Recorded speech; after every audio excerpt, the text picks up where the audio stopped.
I think staying active is the best thing. Keep your body strong, and continue to do stuff that emotionally stirs your insides.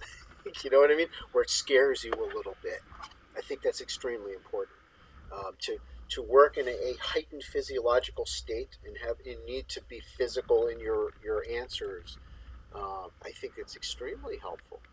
For me, skiing was always very, very good. I put on my rollerblades, I go skate, and I mountain bike, and all of that is in a high heart rate state where I make my safety through my actions, my flow state, in this higher arousal context, where my brain is still, active and making good decisions, despite the fact that my heart is going fast and my blood pressure is up, and my reptilian brain is trying to take over. That's right. The old brain is like the fight, flight, freeze center, the amygdala, the hypothalamus, all of these sort of root behaviors that we're born with. It's trying to take over, hostile takeover of the brain. And so if we can put ourselves in these situations where we're, back in that mode, whether, it doesn't have to be the skydive, it can be the scary mountain bike down the hill thing where I think it's good. I think that's and a well-rounded physical regimen of some kind. That's one of the bits that my cousin taught me. He's right now he's running a squash program at a college, but before that he was a personal trainer. Before that he was a paramedic instructor. He's a brilliant guy. And I said, well, what do skydivers need to protect themselves from injury and to enhance their performance in terms of exercise? Give me a list of exercises. He found basically from working with all different kinds of athletes that yes, you have to do your specific exercise. You got to arch. You got to do your head down or whatever your specific goal is in terms of your activity, but a well-rounded regimen where you're working on kind of everything in your body in a balanced way, only using body weight if that's all you can do. Most people are kind of working up to using body weight, and they end up going to the gym and using weights to push beyond that. But if body weight's enough, or even less than body weight, like chin-ups. Most people can do 5 or 10 chin-ups. Beyond that, they're like, okay, fine. Then you just work on doing shoulder ups, where you're not getting your body all the way up to here, but you do 30 of these, where you only get part weight. It's extremely helpful to think that way. He even taught me to use bungees. So you can have stirrups on your feet, bungee cords, and now you can do 12 or 15 chin-ups because you weigh a little bit less, and the mechanics of the action are very similar. I hope maybe we can get him on one of these days to talk a little bit more about the physical stuff. Staying tough enough, in every way that we don't get hurt. Right? I mean, that's I've watched a bunch of my military kids crash so hard, and they just walk away. And if it was me, especially on a bad phase, where like April on a year where I didn't ski very much, where I'm kind of flabby and it's springtime. Oh, I'm going to be safe and do my hop and pops. If I make a little mistake and I hit the ground, I'm much more likely to get hurt than in the middle of the summer when I'm stronger. The muscle protects the bones. And I wish I could. I can't share the videos, but I've got some videos of some of these military guys just eating it, like 180-degree turns straight into the ground. Oh my God, he's going to be dead, and he gets up laughing. I've seen that a lot, So I think that's one of the priorities we need to do.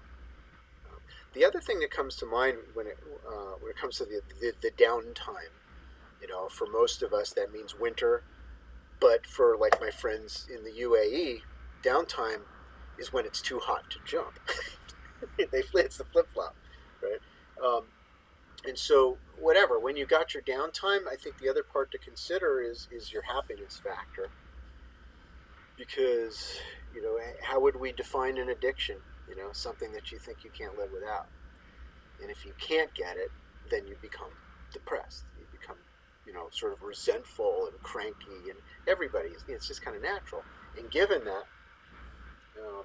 if that's the way our brain starts to shape itself into this need where I gotta jump, we gotta take a look at how we're getting our happiness now.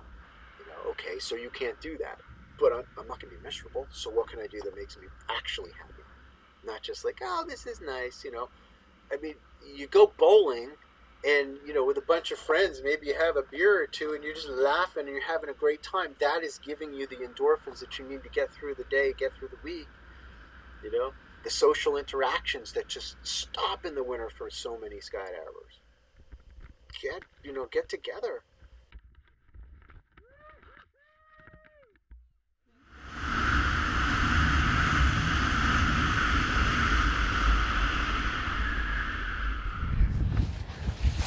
It has been said many times, there's those who have and those who will land off the drop zone.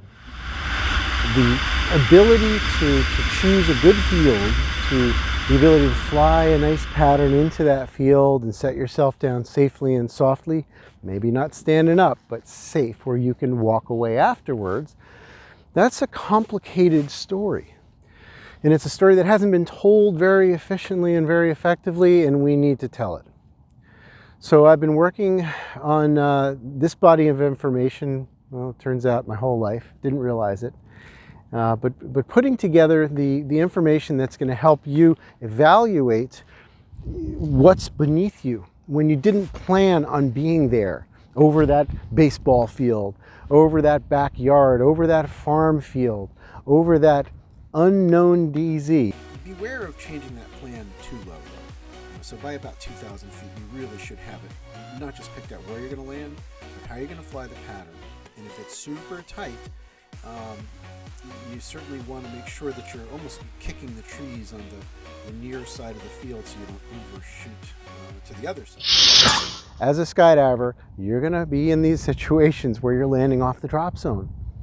You don't want to be a Pollyanna ivory tower skydiver that every time you jump, I land in the drop zone, I always land on the target, I always land on my feet.